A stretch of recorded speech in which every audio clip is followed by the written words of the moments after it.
And we're live. Hello, everybody.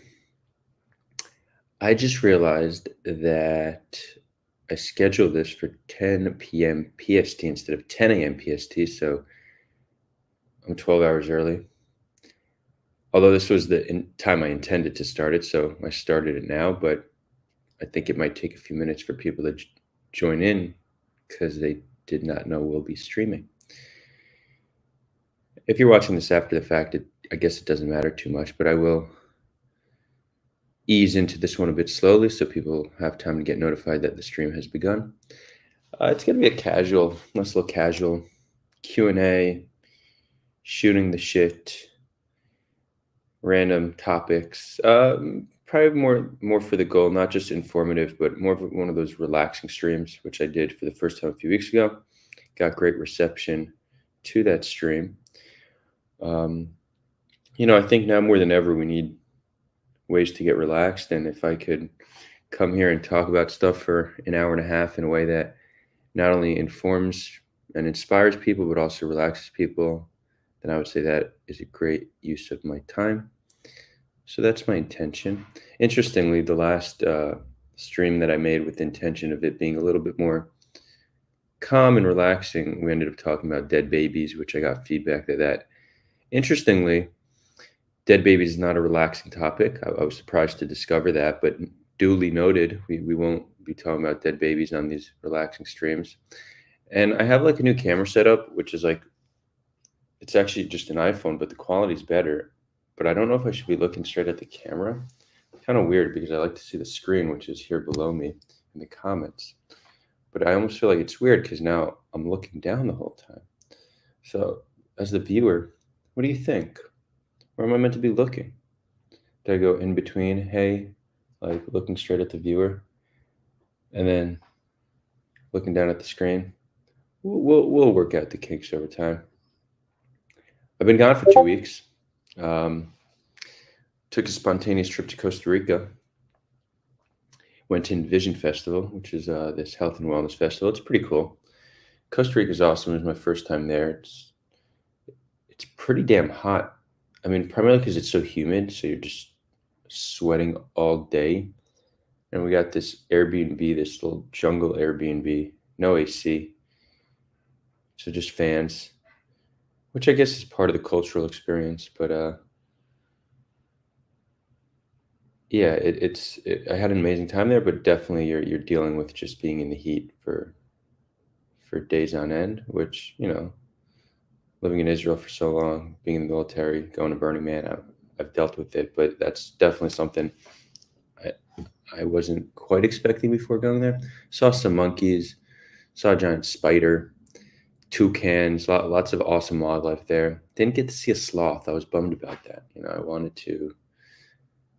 Just sloths. There's something so cute about them.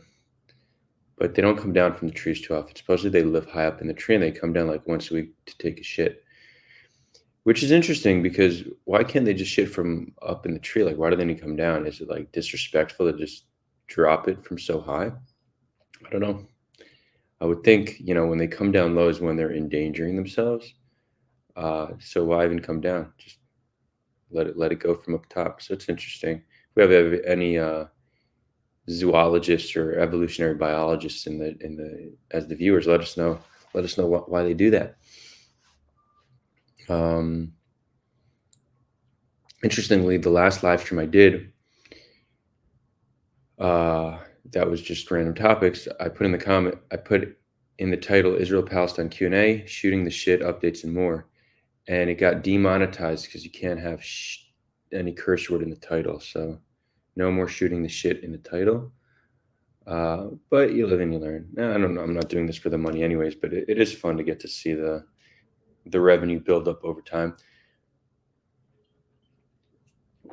Oh yeah, and when it comes to revenue, also shout out to our patrons, all of them, but special shout out to our visionary members. We have Renee Gordon, Adam Bosbecker, Neve Goldstein, David Edwards, and Jules Tahakashi. Thank you for the support. If you want to support the show, you can find out how to do that in the comments. You can be a recurring subscriber either on YouTube or through Patreon, or give one-time donations via PayPal. The idea, as I've mentioned many times on stream, is to hire somebody full time to help me manage this channel. I'm very busy. I'm building a company and community called Grateful Giraffes. I don't have much time to do this, but I do think with a full time employee, we could take this to whole new levels, do multiple streams a week, not just myself, but other people, bring on interesting guests, and just really this idea of having common, respectful conversations on challenging topics, really bring that to the mainstream. So that's really the intention. So any support is greatly appreciated. Also, shout out to our sponsor, Leisure Hydration. They actually do not sponsor the show, but they sponsor Grateful Giraffes. So might as well give them some extra exposure. I don't know where they're selling, but supposedly they just closed a huge deal with Facebook. They're definitely out here on the West Coast or in California, but it's like an electrolyte beverage. So you have potassium, vitamin C, vitamin B6, B12, magnesium, chloride, sulfate. Never actually heard of chloride I don't even know what that is. Seems healthy enough. There are like natural flavors, which I know are frowned upon. There's stevia. That's why it's low in sugar, which I know the verdict's still out on stevia if it's bad for you. But it tastes great. And yeah, it's supposedly healthy. There's a lot of these, like, especially out here in LA, there's so many different products, like health and wellness, CPG products. CPG stands for packaged goods, consumer packaged goods is that what it stands for? CPG. I should know this, honestly. Consumer packaged goods, yeah. This is like the hub of them. So we get all these donations. There's this conference called Expo West that I went to. It's the world's largest trade show, and you just get free samples, kind of like Halloween on crack. I left there with full bags of samples. And they claim to be healthy, but I don't even know how healthy a lot of them are. I guess they're healthier alternatives here. Let me snag something.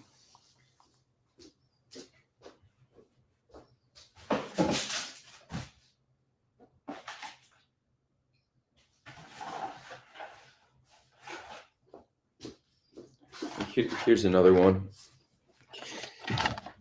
We have a full closet just filled with them now that we give out at our events. But I got to get rid of them because I'm eating more sugar than I'd like to, just because they're around the house. But like this little guy, Bahami little date ball nuggets, like a healthy snack. So it's kind of cool to see the innovation out here. Okay, should we get to Israel-Palestine stuff? Oh, and by the way, normally I wear like more muted colors like black, white, gray. So now I went full bright purple today. There's really no intention behind what I wear on stream, in all honesty, but purple is one of my favorite colors, so maybe I'll start banging out the purple a little bit more.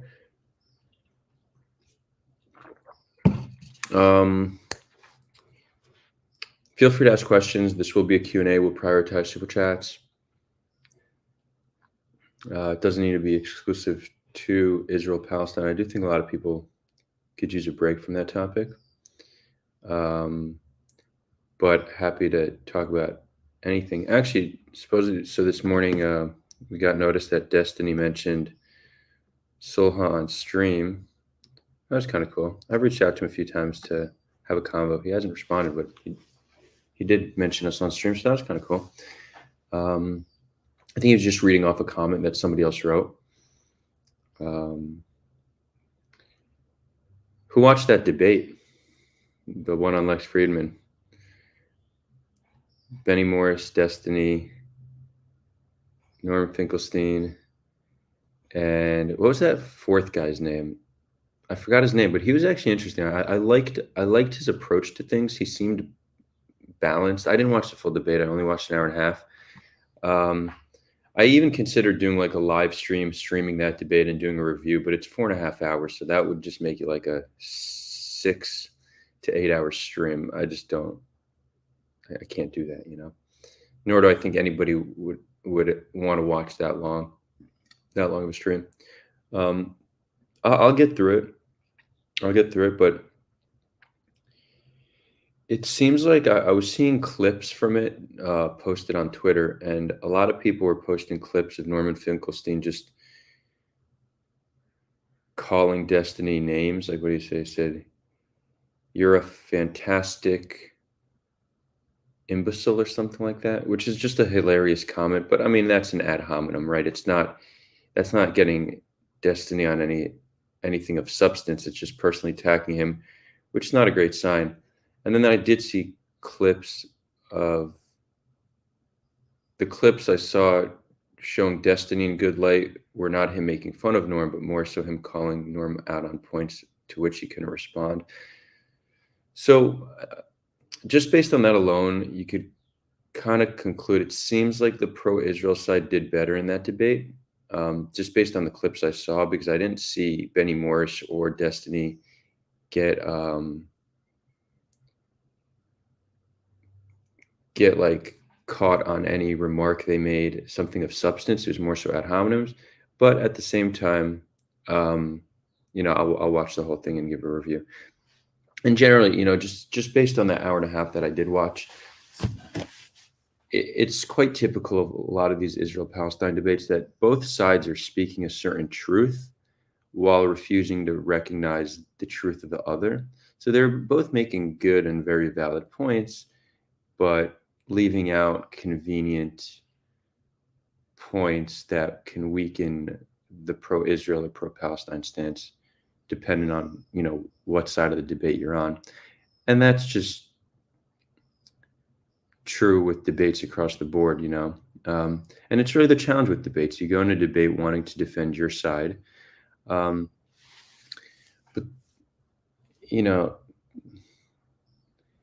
I think what I've come to realize over time, and let's use an analogy. So let's say Israel and Palestine is kind of like this couple that have had an abusive relationship for years now. And it's an abusive relationship as such that both have abused each other in ways that are undeniable. Now, when let's say they go to family court, you're going to have the attorneys of both sides trying to prove that one side is the victim and the other is the villain. And they're not going to give any leeway. They're not going to acknowledge wrongdoing of anything their side did. They have a goal to prove that their side is the victim.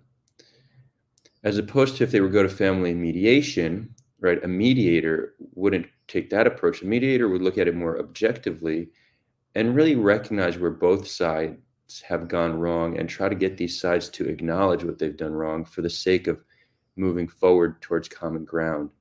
So I think most people, when it comes to Israel, Palestine, and most contentious issues, they are viewing this as if they are the attorney of one side and they need to defend that side, prove that side is innocent and the victim against the villain, which is the other side. When in reality, we'd be much better off if we were approaching this as mediators and really recognizing the legitimacy of both sides and the wrongdoings of both sides. And I think that mediator approach is missed. And it's much harder, right? It's much harder. It requires much greater understanding of both sides and a level of nuance that people sometimes struggle with.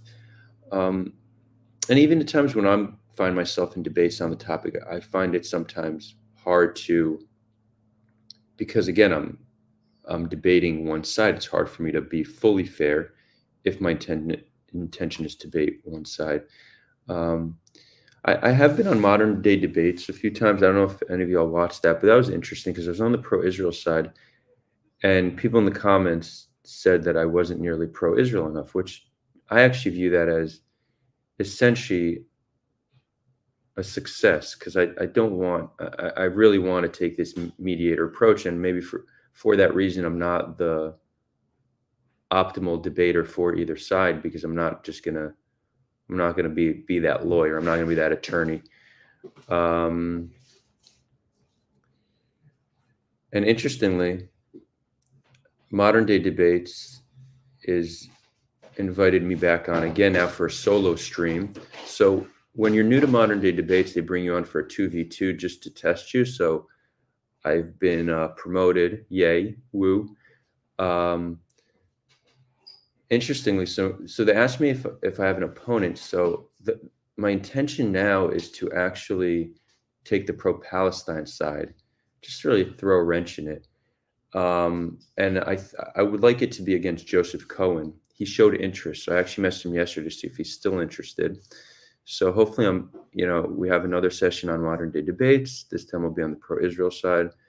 And again, I think anybody who tries to view this conflict objectively should be able to debate both sides, because both sides have a lot in which they could be defended on uh, and criticized on. And then obviously there's those who say fence sitting, they get upset at the concept of what they call fence sitting.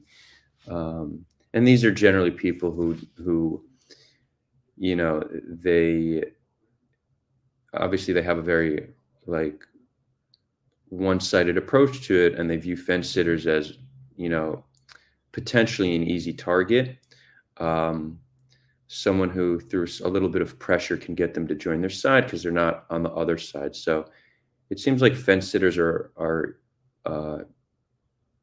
maybe good targets for pressure, because it's viewed that they can be convinced to join your side.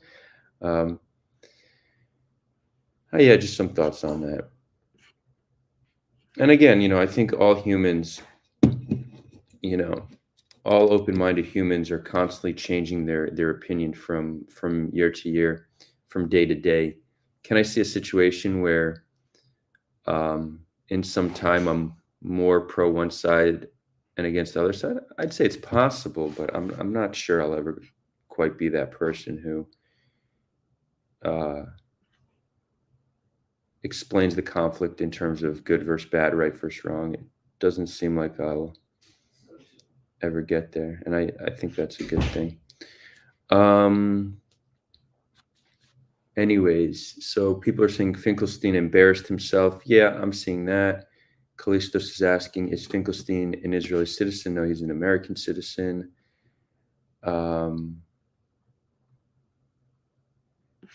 Quranic secularism says there should be a way of objectively deciding who won the debate. That's interesting. I'm interested in hearing your thoughts on how you think that can happen. I don't know if it could be objective unless we determine some kind of outcome. I don't know. Maybe AI one day will be able to do that. I wouldn't call it objective, but a more objective way. Yeah. I think Israel and Palestine is like North and South Korea. It's an interesting comparison. I mean, one of the biggest differences between Israel, Palestine, and North and South Korea is that North and South Koreans are, from what I've understood, and I'm by no means an expert on this topic, but they still consider themselves to be the same ethnic group of the same people that are just separated by government at this point. Israelis and Palestinians view themselves as fundamentally, inherently different groups of people. So that makes it a little bit more challenging. Hi, Adar. It's from Elon Franco. Oh, Elon, good to see you here. Unless it's a different Elon, but if this is my friend Elon Franco, good to see you. And if it's not my friend Elon Franco, good to see you nonetheless. Hi, Dar. Destiny and the Loner Box are trying to go to Israel, Palestine for a trip, and I mentioned to their group that you might be good contact. Can you reach out to him? I'll mention it in his stream. Oh, are you the one that mentioned? So like a few minutes ago, I said that Destiny mentioned Sulhan's stream. He was reading a comment. Was that a comment you wrote? So interesting. It looks like we've gone to the bottom of it. No, I'm not going to reach out to him because I've reached out to him like 4 times and he hasn't responded. So at this point, it's just not a good use of my time. But if somebody wants to connect me with him, or like, obviously I'm happy to not only connect him with organizations in Israel, Palestine, be happy to speak with him on the topic, but I'm too busy to be blowing people up. 4 attempts is probably, I don't even know if there's anybody I've messaged 4 times. So he might, he got special attention from me. So at some point I gotta, get a hint, as they say.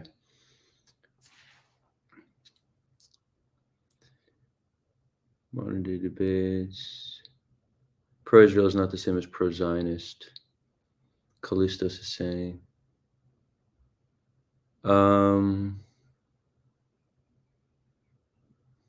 Yeah, I could see some distinctions between being pro-Israel and being pro-Zionist.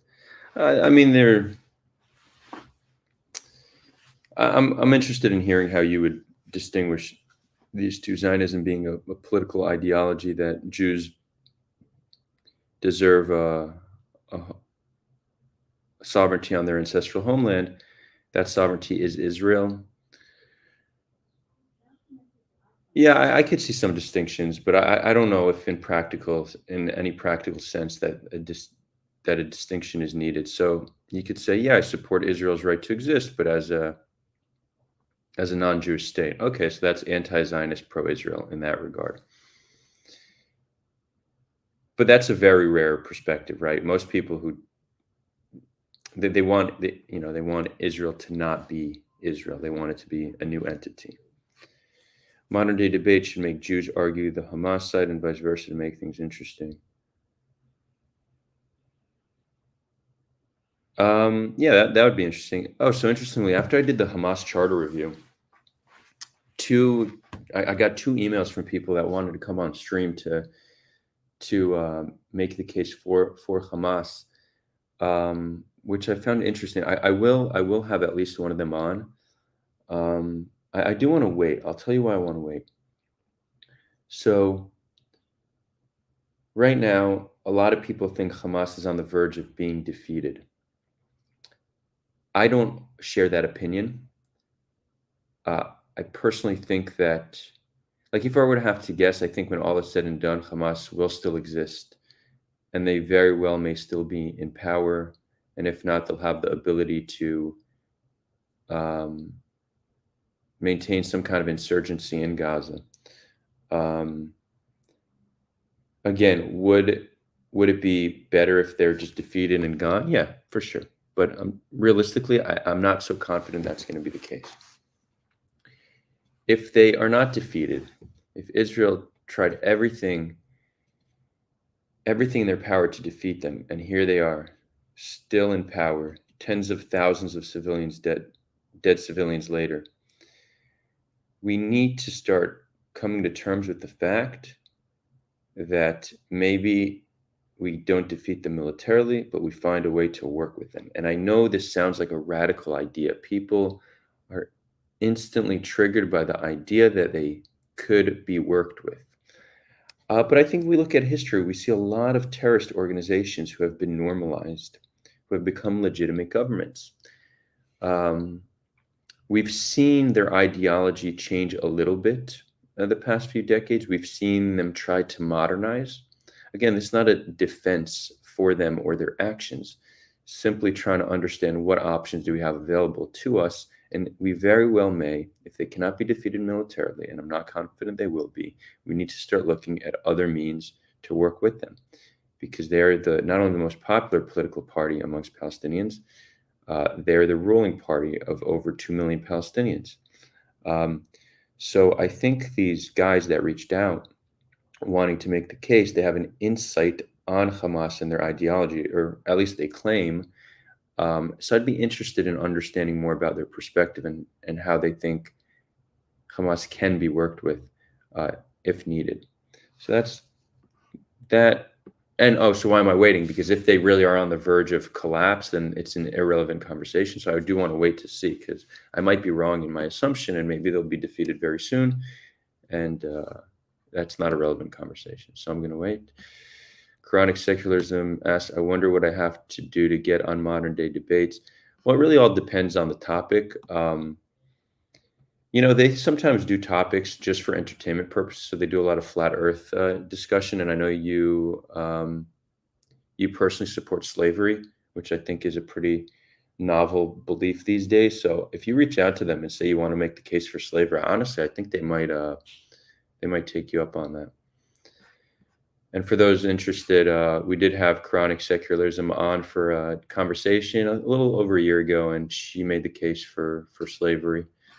So uh, I'm not being hyperbolic here; it's a real thing.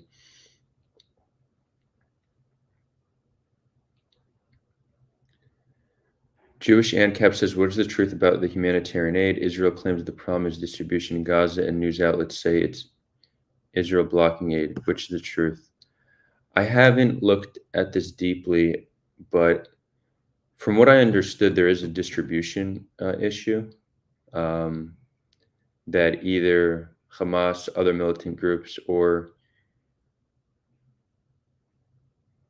like clans are taking and reselling the food. But I really haven't done a deep dive. So if anybody actually has sources to this question, please share it. I'd be uh, interested in reading it.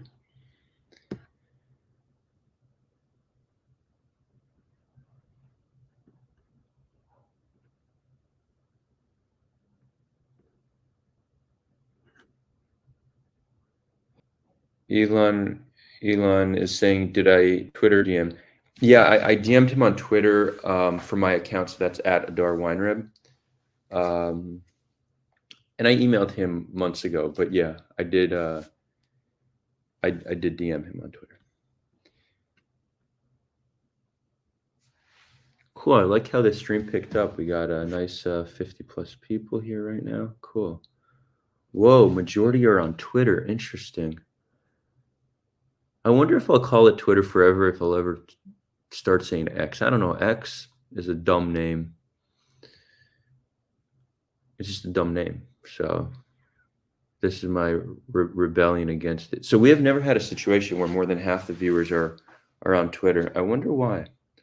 Let's see what's going on. Did we get some shares?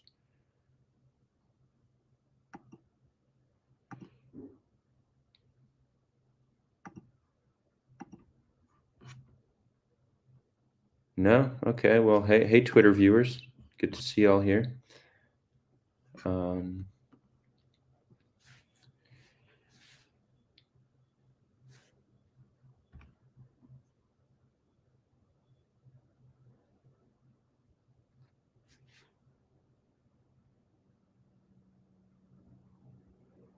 Callisto goes, the American killed 1 million Vietnamese, but that did not help because they lost the ideological battle.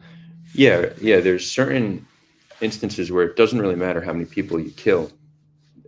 The ideology doesn't change. And this is something I've heard many times. Israel's actions in Gaza is causing immense harm to the Palestinian people, immense trauma. This trauma radicalizes them. The same Hamas soldiers that are fighting Israeli soldiers now were children in 2014 when Israel bombarded Gaza. These are now traumatized adults who are traumatized as children, fighting the entity that caused them so much pain as children. This is a vicious cycle that Israel continues to engage in. So even if Hamas is defeated, what do you do with 2 million people that are deeply traumatized by your actions? How do you make peace with the population who you've caused so much harm? It's a challenge, right? So are we just contributing to the ideology that we're trying to defeat? It's possible. What is a better alternative? It's not like there's a clear. I'm very confident that there are nonviolent approaches we could have taken and still could take to solve this. They're just much less straightforward than just bomb them and kill them and hope for the best.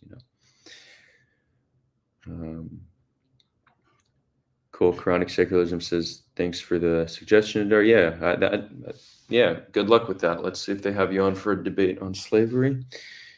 And you know what? If they ask you, do you have an opponent, you could suggest me. I would gladly debate you on that topic. Okay. And I see that you also will call Twitter Twitter forever. Cool. Let's see what else we have.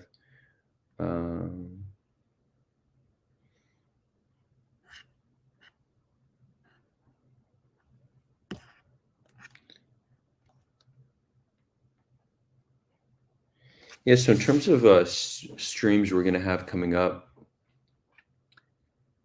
I'm still trying to have Lewis Fishman on, who he wrote a book on relations between Jews and Palestinians in the late Ottoman era, which is a fascinating topic, right? Because people in the pro-Palestine camp will say, "Oh, relations were great. Jews and Palestinians lived in harmony, and Zionism came in and ruined that."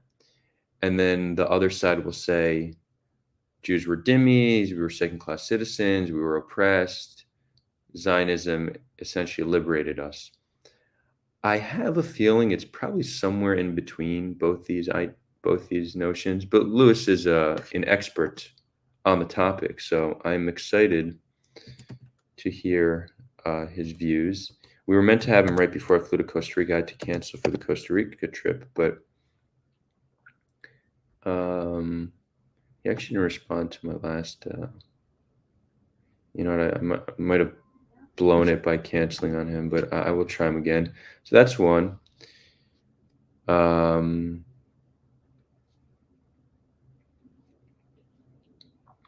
That's one.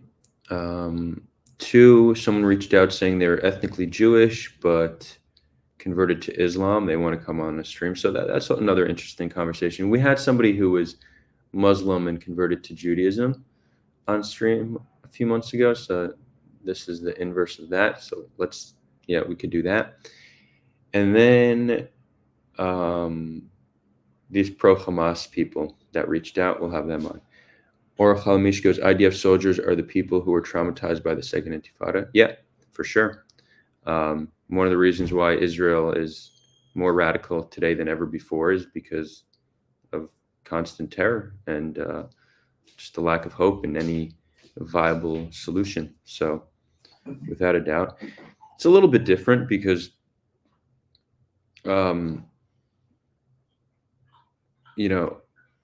military is mandatory in Israel. So the level of traumatized Israelis is not going to impact the amount of recruits Israel has, not in a significant way. Whereas Gazans being radicalized can really strengthen the sheer number of troops Hamas has and support they have. But yeah, without a doubt, I mean, the trauma goes both ways, and the trauma radicalizes us. And it's really the unseen cost of war, right? We hear about the casualties, those killed, those injured. But what about those traumatized, which is essentially everybody? And trauma radicalizes us. So, I think it's an important part of the conflict to understand, because I do think that we don't just need a political solution. We need a solution that also addresses the trauma caused, a solution that focuses on healing the people living on the land.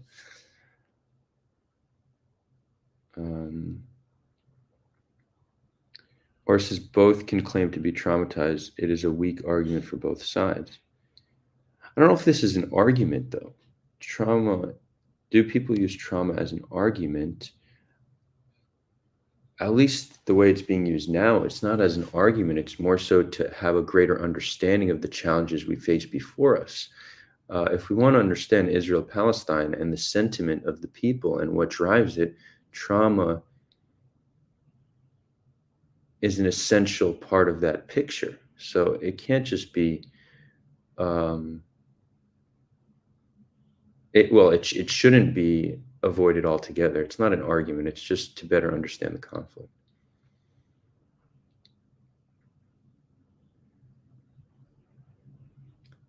Or it goes, trauma is weaponized among different groups. That's true. I think that might even be more popular in the West. In Israel, Palestine, people don't talk about trauma too much. in the West, it's very much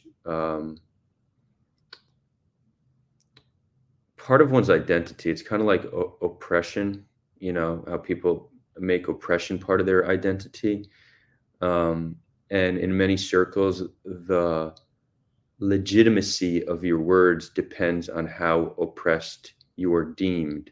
So there's almost this incentive mechanism for people to want to be oppressed. Um, People taking on trauma as part of their identity, I think, plays into that.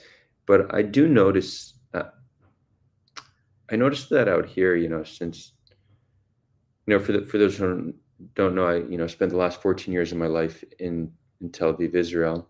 But the past year and a half, I've been primarily in Venice Beach, California, building grateful giraffes. Um, and one thing I noticed that's quite popular out here is how focused people are on their trauma. And I think this is a double-edged sword because on one hand, I think most people have some kind of trauma from childhood or even adolescence or adulthood. And I think that trauma can hold us back in many regards. A lot of our struggles in life can be rooted in our trauma. So there's certainly a benefit to understanding our trauma, but at the same time, and I notice this here, when people focus on their trauma too much, it almost becomes a larger part of them. And I could even see a case to be made that in some instances, you're better off ignoring your trauma than making it a part of your identity. Because a lot of people out here, they're constantly talking about their trauma this, trauma that. And I don't mean this in any way to like delegitimize their trauma. I think it's very real. It's more a question is, does making it a focal point of your life help you cure it, or does it just bring it front and center and make it more present? I think there's an interesting balance that needs to be found here. And we've had a trauma specialist on the show a few times, Brad Kramer, awesome dude. So maybe we'll get him back on to talk about that because it is. And Brad, if you're watching this, feel free to let us know in the comments what you think about this. But to what extent should we focus on our trauma without making it a focal part of our identity, making it worse than what it would be had we to just like ignore it and live life? So interesting concept. Luke says, if an Israeli election was held today, how do you think it would go? There's been some polling on this. I'm pretty sure Benny Gantz would win. But let's see what the most recent polling, Israel election polling. Like Bibi is so not popular right now. I think, his intention is to really play this war out as long as possible. Obviously, he would like a decisive victory because that seems to be his only chance to remain in power. But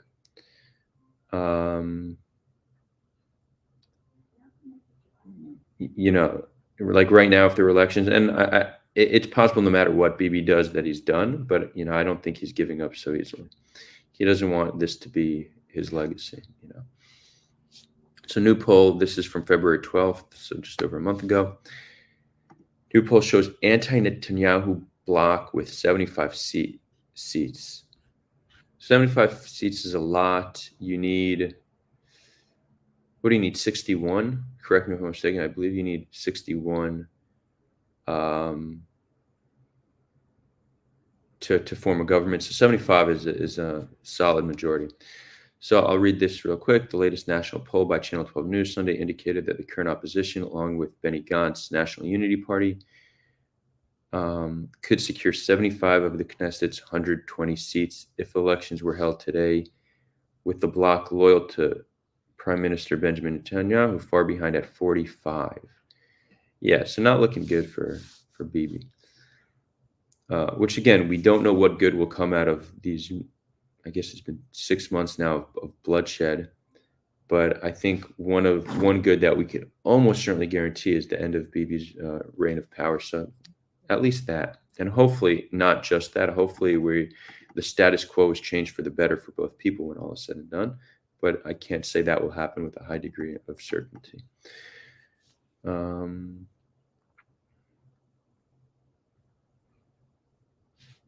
Netanyahu's right-wing coalition saw an increase from 64 to 78 seats after forming a wartime unity government that included National Unity Party. However, Gantz and his party oppose many of Netanyahu bloc's policies and have said they will not remain in the coalition beyond the war.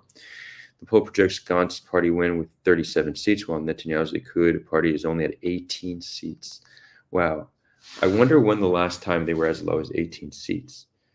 The most significant change in the poll was that the far-right finance minister, Sulha Socials, religious Zionist party, does not pass the 3.25% electoral threshold. Interesting and great news. Last election, Smotrich running on a ticket with the ultranational Itamar Ben-Gvir Otzma Yehudit party received 14 seats. Current polls have the two running separately. Ben-Gvir received 9 seats, and Saturday's poll one more than a previous poll. Okay, so Ben-Gvir, interestingly, was not affected and even got strengthened a little bit, but Smotrich seems down. Which it's interesting, in one sense, October 7th definitely radicalized the Israeli population to extents we've never seen. But it doesn't seem like the polling shows that the country has moved to the right. If anything, it shows they've rejected some of these right-wing parties and gone, I wouldn't say to the left as much as the center has solidified. Like Benny Gantz is not a leftist by any means. I think centrist is a fair way to describe him. And again, I don't think he is I don't think he has deep-rooted ideology. I think he's really, in many regards, acting like a politician. I think he's, has an intention to win, and a lot of the stances he's taking is to have more of a populist appeal. What does he actually believe? I'm not sure. I don't even know if he really knows, but I guess, hopefully we have an opportunity to see him in leadership at some point, and we'll see what he actually does. But he's not some revolutionary that's going to drastically change the status quo. Or at least it's hard for me to believe that, but who knows? I'd love to be wrong on this and pleasantly surprised. Opposition leader Yair Lapid's Yesh Atid party received 15 seats in the Channel 12 poll. Adar's ultra-Orthodox Shas party was at 11, and Avigdor Lieberman's Israel Beitenu had 9. Channel 13's findings slightly differed. Okay. Actually, I think Lieberman, that is a right-wing party that I think was strengthened. That's like a secular right-wing party as opposed to like a religious one, as some of the others are. Okay, so yeah, that's where we're at. Someone's Jewish and kept saying, have I ever had a discussion with Moshe Feiglin? No, I haven't, but I'd definitely be down.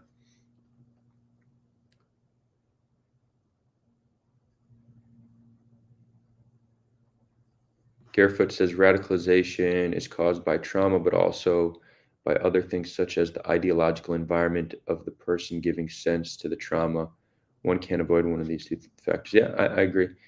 I would agree. It's not like all radicalization comes from trauma. I think the bigger picture is one's environment. If anything, trauma comes from an environment one is in. So the most important way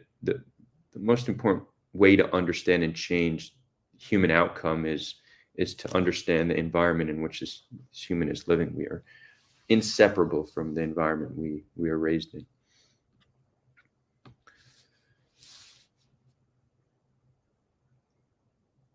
Callistus Cali says, how do Arab Israelis view Israel? Aren't they non-Zionist but pro-Israel? Okay, so this is in response to your question earlier. Pro-Israel isn't the same as pro-Zionist. Yeah, that is a good point. Most Arab Israelis or Palestinian citizens of Israel, however you want to refer to them, would not consider themselves to be Zionist, but they do consider themselves to be pro-Israel. I think that is probably a distinction that exists more in the Hebrew language. So for all intents and purposes, there's not a real distinction there. I'll give you an example. Most of you are probably familiar with Yosef Hadad. He's an Arab Israeli Hasbara guy. I had a phone call with him years ago, and I asked him, and he's very pro-Israel. I asked him if he considers himself a Zionist. He said no because I'm not Jewish. So something, and again, his views may have changed on that, but something in his ideological framework, like he thought that Zionism is only for Jews, and it might be some distinction why Arab Israelis who are pro-Israel don't consider themselves Zionists. At least according to Yosef Adar, his reason for not being Zionist and being very much pro-Israel is because he wasn't Jewish. I don't understand. So it almost seems like that's this notion on what it means to be Zioni in the Hebrew language and how pro-Israel Arabs identify with that word. But I'm still not sure there's an important distinction. And I'm thinking out loud here because I really don't know. Like, can Arab Israelis say, you know what, I support Israel, but I want it to change so it's not a Jewish state, but I still want these institutions in there? Yeah. Honestly, that could be seen as a pro-Israel, anti-Zionist approach. We should have more Arab Israelis on the show. In all honesty, I've reached out to Yosef Adad a few times to come on. He agreed, and then never responded to the follow-up. So. But if anybody has other Arab Israeli / Palestinian citizens of Israel, please connect me because they have not been represented on the show at all. So now that I think about it, I don't even know if we've ever had one on, which is shame on me, honestly. So yeah, let's change that. Let's get one on. Let's talk to them about this view. And it's a very interesting community, like even how they identify, right? So within Israel, they do not refer to themselves as Palestinian because that's like a identity that is feared or frowned upon in many regards. So they consider themselves Arabim Israelim, Israeli Arabs. But a lot of them do still hold a Palestinian identity, whether it's an ethnic identity or a national identity. And I know this just from conversations. So it's unclear what extent how many of them consider themselves to be Palestinian citizens of Israel who just identify as Arab Israelis because it's more comfortable in Israeli society. But they do have this very interesting challenge with their identity and how they identify both in Israel and abroad. I do think a lot of them within Israel will call themselves Arab Israelis, and then when they travel, primarily to places aren't so favorable towards Israel, they would identify as Palestinian. And again, this is on a case-by-case basis. Different neighborhoods have different views. Some views are much more pro-Israel and serve in the IDF, others don't. So it really depends.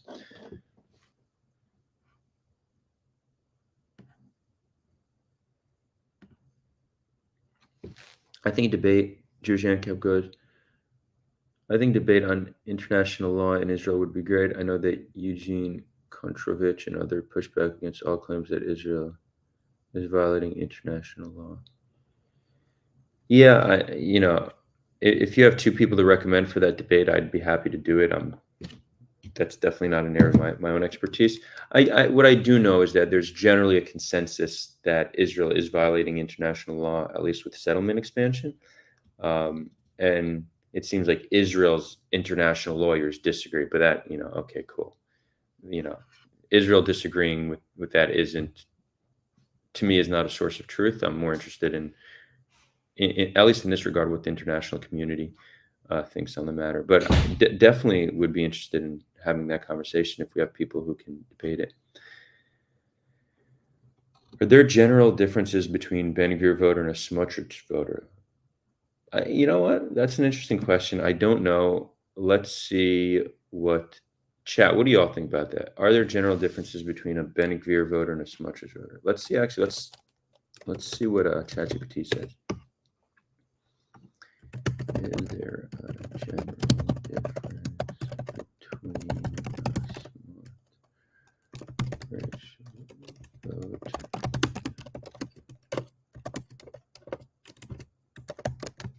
ChatGPT is obviously not always correct, but it does have an ability to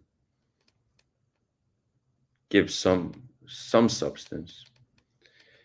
Let's see. Bezalel Smotrich and Ben-Gvir are Israel politicians known for their right-wing views, but they appeal to somewhat different segments of Israeli electorate. despite their collaboration in the political arena. Here's a general overview of the difference between the support, keeping in mind that individual motivations for voting can be complex and multifaceted. Even just that opening, right? So nuanced, right?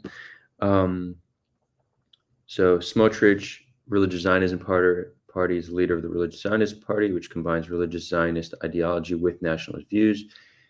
His voter base. His supporters are primarily religious Zionists who are committed to the settlement movement in the West Bank and advocate for greater integration of Jewish law into Israeli legislation. They tend to be conservative on social issues and prioritize the Jewish character of the state over its democratic elements.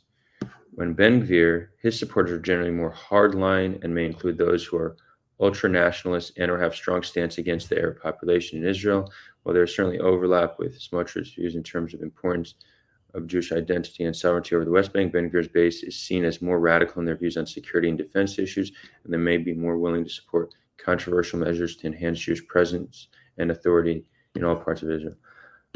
Okay, I mean, I don't know. This can be an unnuanced understanding, but if anybody has a different perspective. But yeah, ChatGPT is a great resource. Just, you can't take it as ultimate truth because it's not there. Maybe one day it will be. And I just a note on ChatGPT, because it is one of the most powerful tools we have at our disposal today.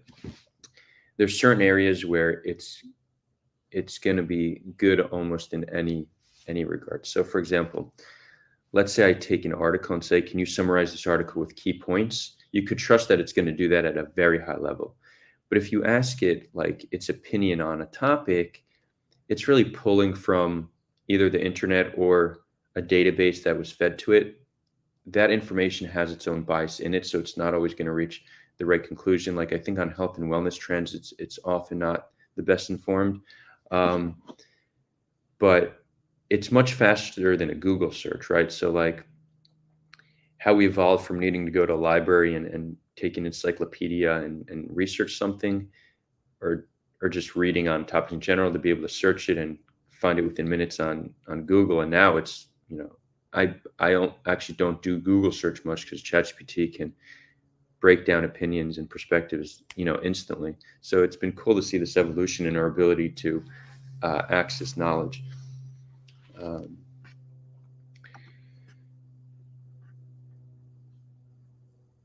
So Orr says Smotrich is classical hate, Ben-Gvir is reactionary hate. Okay, that's funny.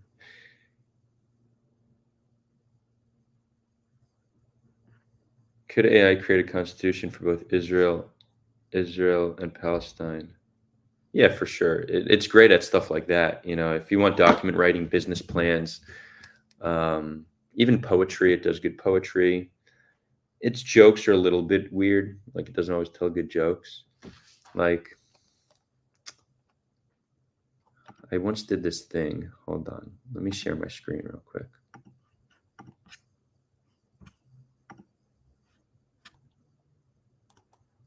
I once said make fun of me and it didn't want to. Let's have a lighthearted moment instead. Imagine I tried cooking and ended up mistaking salt for sugar. The cookies, right? So they view like saying make fun of me as like a call for help. Like it's almost like self-harm. So I was able to eventually convince it. I promise you I'm okay. I just wanted to see if you would make fun of me upon request.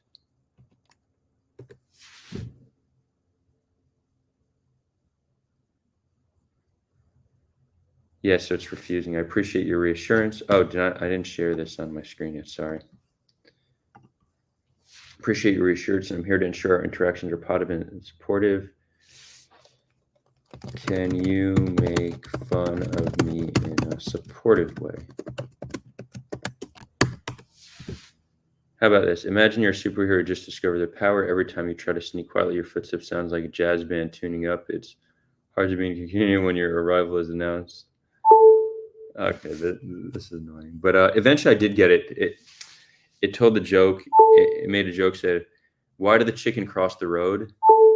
To get away from you. Which I thought that was pretty funny. Why won't you make fun of me?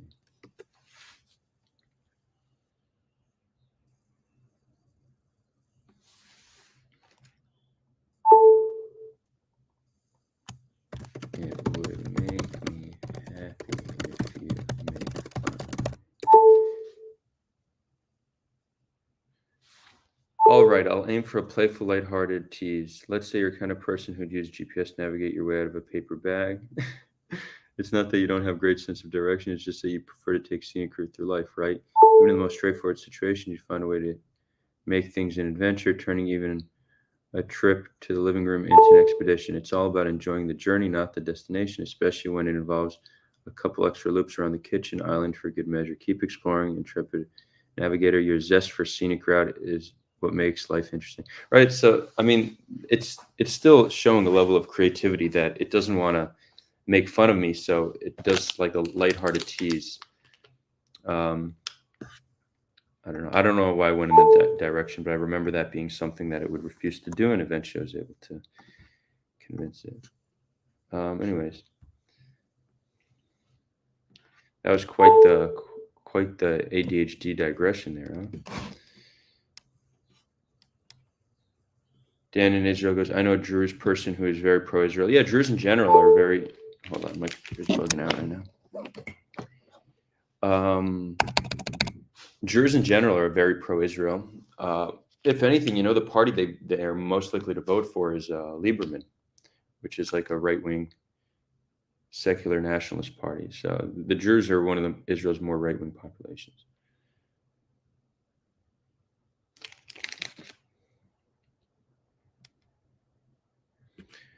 Gil Kaufman asks, "What do you think about Chuck Schumer?" I don't know. I don't have much of an opinion about him besides that he's just another career politician who probably has been able to line his pockets quite handsomely in his years in politics, and I would imagine that his voting is aligned with his donors more than the constituents. But that I would probably say about all career politicians. Yeah, I don't have much of an opinion on him. But he did call for Netanyahu to step down. Yeah, cool. That's fine. I think the Democratic Party right now is in a tough situation. It seems like, based on polling, I mean, Trump seems quite likely to get reelected. Like Biden is way down in a lot of the swing states. He's way down amongst the independent voters. And then there's like a lot of the Muslim American voters are very upset with the stance on Israel Palestine. So Biden is in this weird situation where he can't appease both his Jewish base and his Muslim base on this issue. He just can't, and he needs Muslim vote in Michigan, I believe, to win, and he might need the Jewish vote in Florida to win. And not to mention, Jews are one of the largest donor classes in the country. I mean, proportion to population size, they are the largest, I believe. So he's trying to find a balance with how can I, have appease both bases. So I think one strategy is to continue to support Israel, yet distance himself from Netanyahu. And we do see he is starting to get a little bit fed up with the war, and being more critical of Israel and distancing himself from Netanyahu. So I do think it's a strategy of the Democratic Party to turn on Netanyahu as a way to potentially win back some of their Muslim voter base.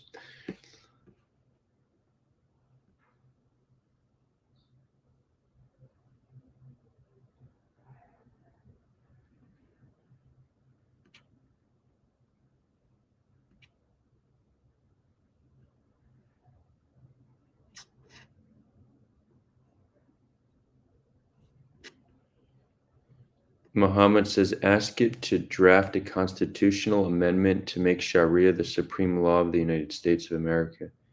Bing and Grok refused to do it. Interesting.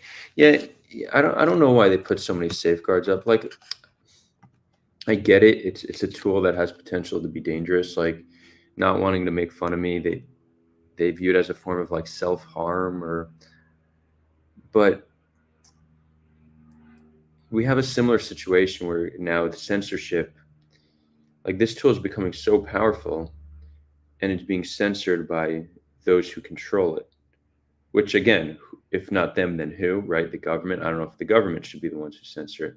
It's a similar situation you have in social media, where what what kind of speech should be allowed on social media platform, and who is the one to decide.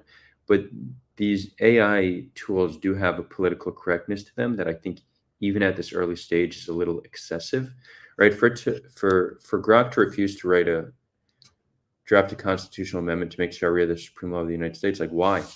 Like just as a like, what's the harm in it doing that? That shouldn't be a safeguard that is currently up.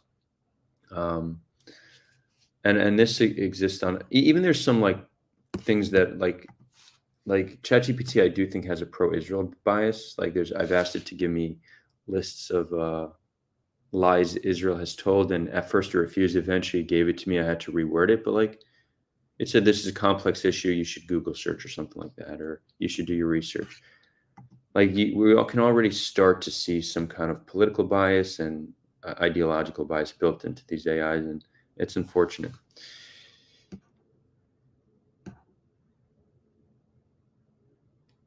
Floodland 999 goes, I hope to vote for a wonderful Jew. Jill Stein, I hope there's a third party avalanche. Is Jill Stein back in the Green Party? Is she running for Green? I voted for her back in was it 2016? Not even because I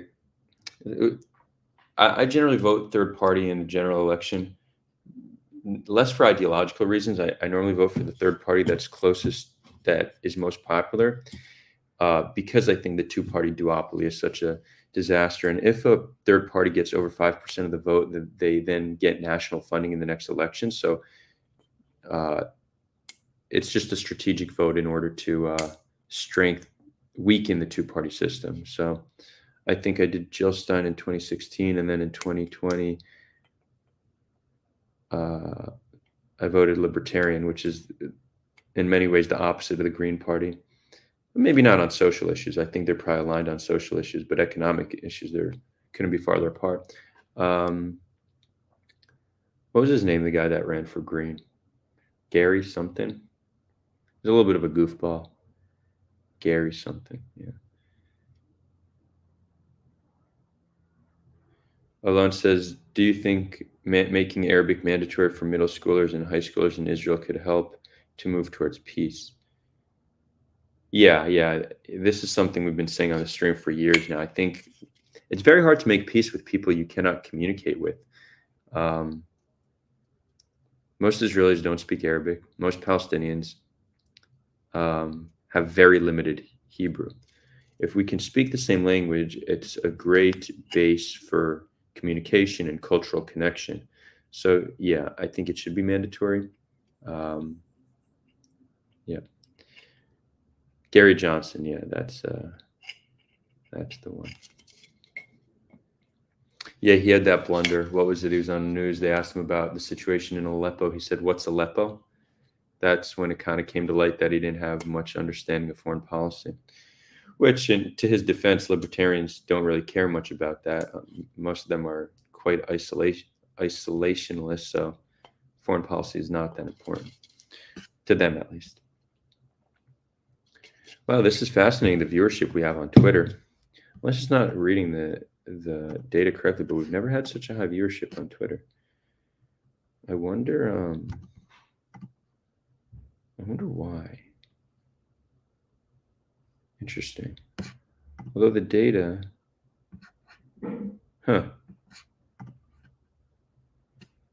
So I use StreamYard to, it's like this platform that you could stream to multiple places. So this is currently streamed on YouTube, Twitter, Facebook, Discord, and LinkedIn. But normally like 90+% of the views come from YouTube. Right now it's showing that 70% is coming from Twitter. When I go to Twitter, it shows that the stream has 41 views. Is that 41 views or 41 viewers? Because if it's 41 viewers, it means StreamYard is accurate in what they're saying. If it's views, then it's definitely not accurate. Live, 41 views. No, I think it's viewers. Okay, interestingly. Okay, cool. Twitter, I guess Twitter algo is doing its work. Let's go, baby.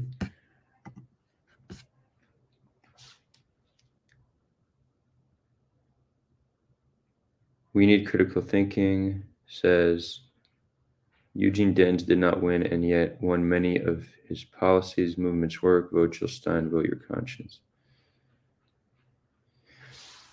Yeah, there's definitely been politicians that have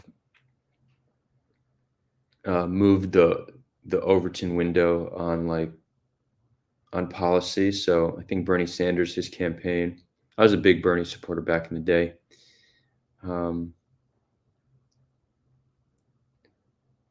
He definitely changed the conversation on a lot of policy. Even Andrew Yang, who I definitely supported him like that. That was my main guy I wanted in 2020. I don't know if UBI is such a popular belief, but he did help bring it to the forefront of conversation. So there is reason to run, even if you don't have a chance of winning. You could change conversation. You can make yourself relevant, right? So I even think most of those who run don't run thinking they could actually win. I think it's a way to boost their career, or to have some kind of create some kind of an ideological shift.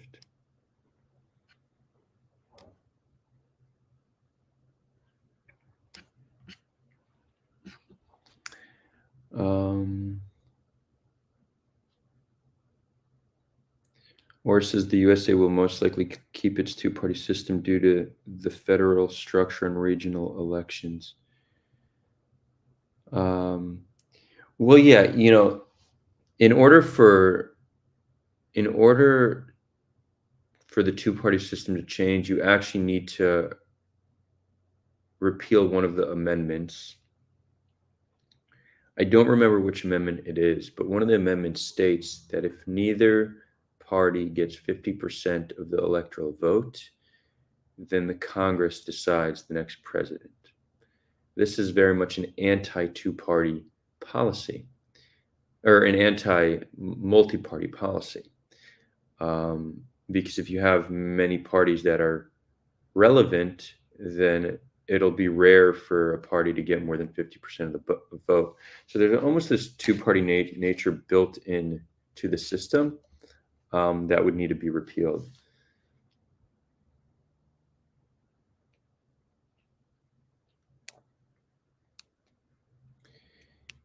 Now that we're on the topic of American democracy, I mean, there's so much that can be done that can improve the just the democratic nature of the state, that doesn't require you to change the two-party system. So here's one clear example. The United States has quite low voter turnout for a democratic country. And it shouldn't be hard to understand why. If you don't vote in a swing state, your vote doesn't really matter, at least not on a national level. Now, it is true that if enough people believe this, that their vote doesn't matter, then it does, right? If mass amounts of people on one, let's say California is always blue, so Democrats in California are like, we don't need a vote. If enough people have that logic, then it will become red. But it's not something likely to happen. So people who don't live in swing states don't feel any motivation to go out to vote. It's just not worth their time. If we were to make a quite simple change, and some would suggest just have a popular vote where every vote counts the same. And I can understand the appeal to this, right? One person, one vote makes sense. But the United States was built as a democratic republic where, states' rights matter. And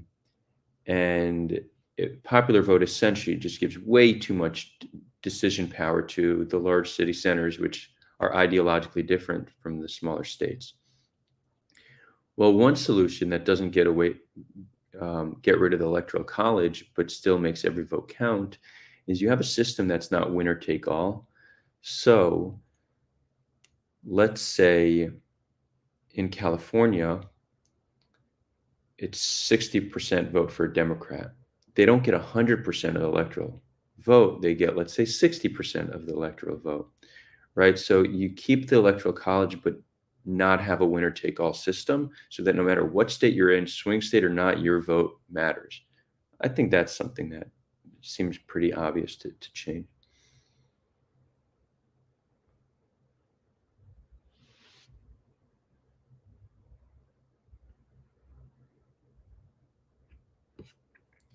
There's this one, what's this organization called? There's this one organization that lists like 5 things the US could do to make the democracy more robust. They put out videos every election season. These cool, like,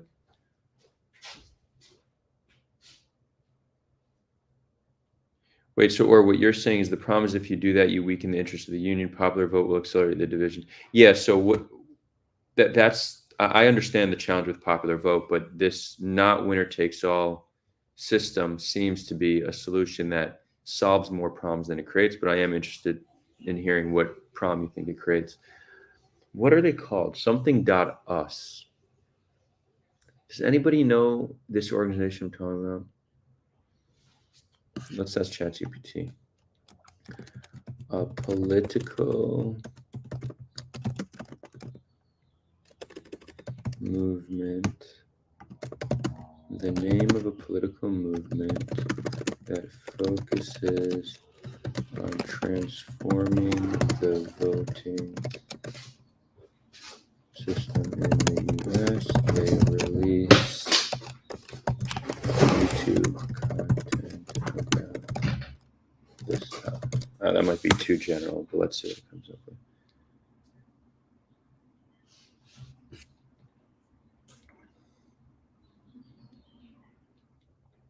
Candace Owens puts this man in.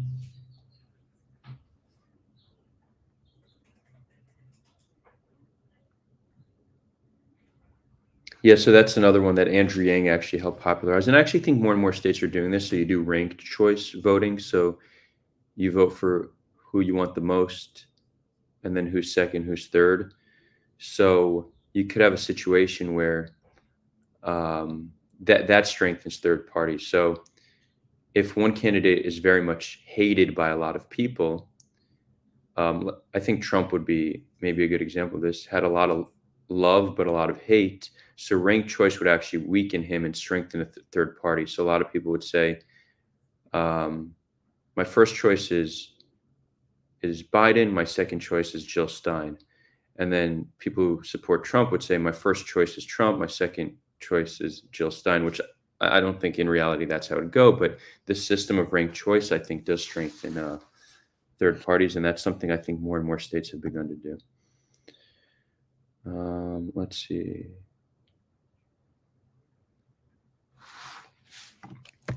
It's a channel and a site that ends in .us. We'll find this channel.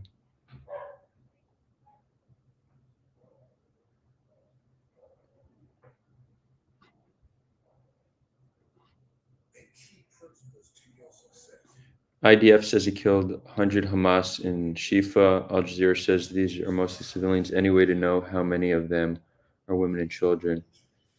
No, I don't think there's any way to truly know. Or how do you know that they're all men? Like which source of information do you trust as truth on the matter? I don't think there's any way to know in real time.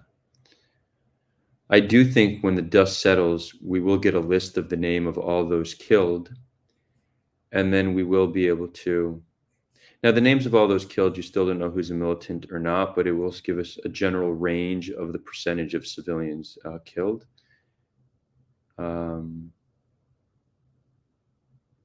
So, or you're saying going off of pictures. Okay. Well, I would actually say that If there are no photos by pro-Palestine activists showing women and children killed, then I think it's fair to conclude that women and children weren't killed, because those are the pictures um,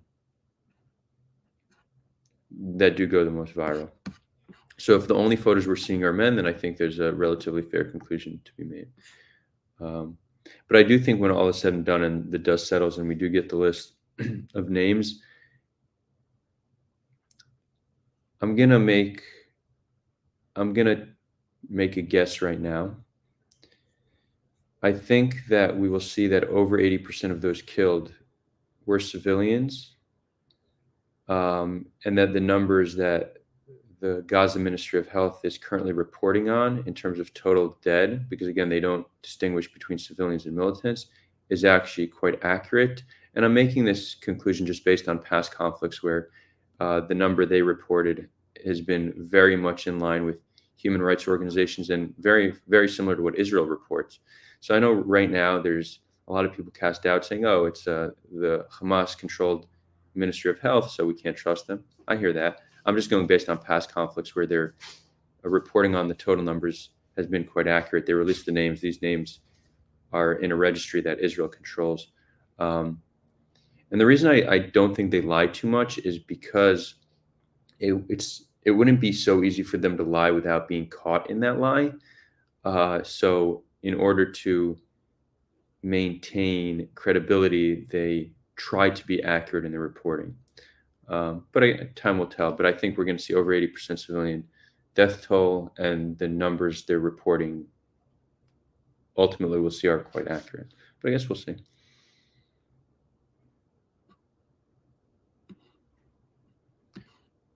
So, or you're saying based on past conflicts, the number of Ministry of Health always change after the conflict. Yeah, they change, but not to such a large extent. They change because right now they can't account for all the dead. Some people are missing, some are buried. You have, most of the country has moved out of their homes, so there's not a great accounting. So there will be an update, but it's not like it's going to change by tens of percent.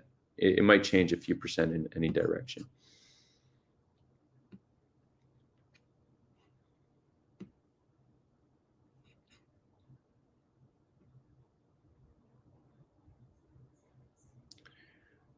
Hadid 20 says, why does the IDF attack militants? Why does the IDF attack militants rather than rocket silos and weapon storage? Well, I think Israel has attacked all the weapon silos and rockets that they know exist. It's just they're really embedded within civilian infrastructure, so it's hard to find. And again, a lot of the weapons and militants are currently underground, which we cannot bomb. So militants can stay safe underground. Civilians can't. They're stuck above ground. So it's tragic.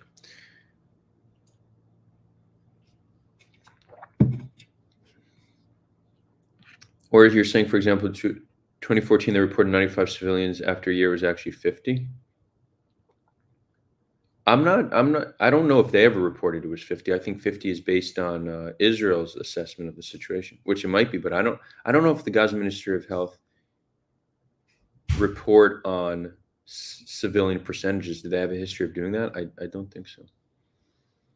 Yeah, rockets can be tracked. So often after rockets are shot, then they're able to destroy the silos. But a lot of the rockets, I think, are I think a lot of them are like mobile, right? So they don't. It's not like it comes out of the ground and goes back in and you just bomb it. I think a lot of them can even just be like handheld, or they're mobile and can move. So it's not that simple. And we see even now they're still able, as much of Gaza as Israel controls, there's still rocket shot on Israel. Way less than at the beginning of the war, but certainly they still have rocket capabilities. Or you're saying you're telling me to check it. Yeah, if you have a link, send it over. If not, I'll do some research and find it.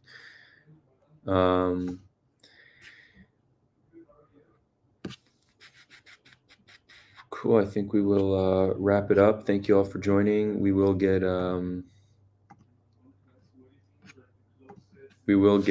some interesting streams. Like we said, we'll have Louis Fishman on. We will have one of these pro-Hamas scholars on. One of them actually is a scholar, right? So that'd be interesting. We will have this Jew that converted to Islam, and who knows? Elon says he's going to connect us to Destiny. Maybe we could have a chat with him either on his channel or this one. And yeah, guys, look, like, we could always use support. So if you know people you'd like to see on, feel free to reach out to them. Feel free to connect us. Feel free to give suggestions. Like, my time is very, very limited, So aside from like this hour and a half that I do a week, it's hard for me to spend much more time in this. And I can't just be sitting there sending emails and stuff like that. I just do not have that capacity now. That is why the intention is to hire somebody to help with this at some point. But in the meantime, you, the viewers, can certainly help with your support just by making suggestions, making introductions. And as always, I always love hearing feedback and requests. So don't hesitate to reach out. You can do that in the comment section, or you could reach out to me. My information is in the description.